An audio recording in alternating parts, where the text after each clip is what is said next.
Yeah, I'll react to that, sure. Hey guys. All right, I haven't done a History Matters video in a bit. No one suggested it. I just wanted to check it out. All right, I'm doing it. All right, I'm genuinely curious. Why does Britain own Gibraltar? I don't really even have a guess. Napoleonic Wars? I don't know. Let's find out. The Iberian Peninsula is home to the land. By the way, original video at the top of the description below. Remaining subscribers, hey, what's up, guys? And anyone who might be a near future new subscriber, I love reacting to history videos, learning history through your guys' recommendations, and just hanging out. I'm out of breath because I've been setting stuff up. So, love to join you at the table. You know, old subscribers, push down, make room. New subscribers, pull up a chair. Love to have you. Original video down in the description below. Let's get into it. Why does Britain own Gibraltar? Let's go. The Iberian Peninsula is home to the lands of 5 countries: Andorra and France in the north, Portugal in the west, with Spain dominating the rest. Well, most of the rest, since country number 5, which sits in this tiny area in the south, is the United Kingdom. This territory is called Gibraltar, and despite numerous wars between the United Kingdom and Spain, Britain still holds the territory. Which raises the obvious question: why? Why does Britain own Gibraltar? So the first part of this question is, how did Britain get a hold of Gibraltar in the first place? Well, the answer to that is simple. In the year 1700, the King of Spain died. Now, normally, a king dying wouldn't be a problem, but this king, Charles II, didn't have any kids, which of course meant succession crisis. Charles chose Philippe of the House of Bourbon, and grandson of Louis XIV of France, to succeed him. It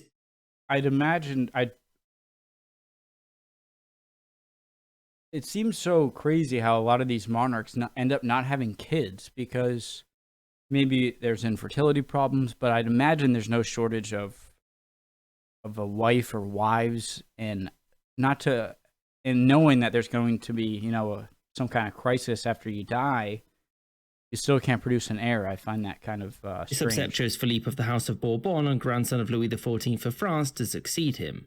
This upset mostly everyone, since it placed Spain and its gargantuan empire firmly in the French sphere of influence, and so, of course, war. Everyone united against Spain and France, and in 1704, English and Dutch soldiers landed in Gibraltar and seized it to keep the mouth of the Mediterranean open. In 1713, in return for Britain leaving the war immediately, Spain opted to cede Gibraltar to them forever. Gibraltar's original... By the way, I just want to say, just as a little tangent, the Dutch history seems to be strange.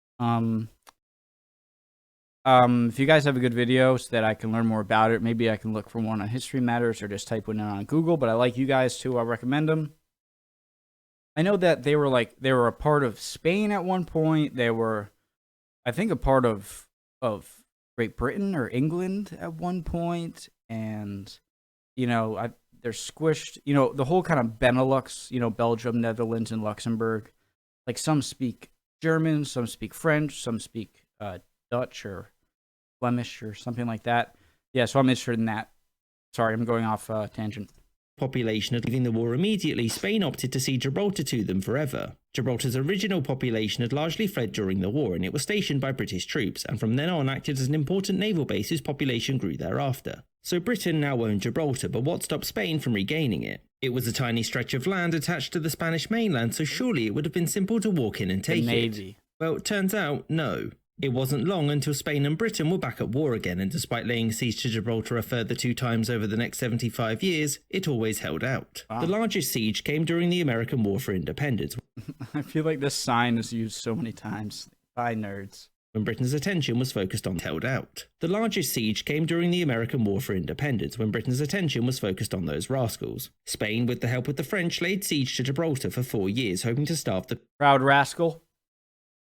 On those rascals. Spain, with the help of the French, laid siege to Gibraltar for 4 years, hoping to starve the people out. However, the British were able to resupply Gibraltar due to the size of their navy and Spain's issues maintaining its own. As you'll know, Britain lost the war as a whole, and so when both sides sat down to negotiate, why didn't Spain use the opportunity to regain Gibraltar?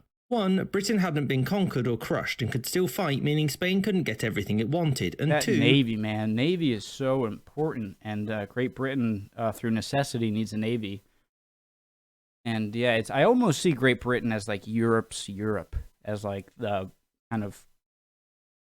It had more important land to regain, notably Florida and also Minorca, both of which it got. When all of that was over in 1783, Spain never made another military attempt to retake the rock. So that's it all settled then, right? Well, no. The Spanish government always maintained a claim to Gibraltar, much of which was down to its geographic positioning at the mouth of the Mediterranean, and also because its continued loss was seen as a blight on Spain's national honour. For the next century and a half, though, very little changed with respect to Gibraltar. That was until 1936, when the Spanish Civil War broke out. The border was closed, mostly because of there being too many refugees trying to flee Spain, and Britain further built up Gibraltar's defences. This caused disputes with Spanish leadership, since previously there had been an agreed neutral zone between the two areas. However, Spain wasn't looking, and so Britain quickly built up an airfield there, which became useful when World War II broke out. Now, Spain's new leader, Franco, was clear that he wanted Gibraltar back. However, when he was offered the chance to get it back by joining the Axis in World War II, There's my thumbnail right there. Chance to get it back by joining the Axis in World War II with Germany, he declined. Franco said no because the positives didn't outweigh the negatives, and also his country was in ruins. In the post-war world, there was a big drive towards decolonisation, and Gibraltar was firmly in the crosshairs of this movement. A referendum was held in Gibraltar to determine whether the people wished to be a part of Spain or remain an overseas territory of the United Kingdom. And the results were extremely close, with over 99% of people opting to remain under the control of the United Kingdom. When Franco caught a mild case of death and his regime came to an end, relations between Britain and Spain improved, and after a series of negotiations, the border reopened. And despite the continuing dispute over the status of Gibraltar, there would be no further changes in its status, and to this day, continuing in Spain improved, and after a series of negotiations, I thought those were like the White Cliffs of Dover or something. The border reopened. And despite the continuing dispute over the status of Gibraltar, there would be no further changes in its status, and to this day, it remains a British overseas territory.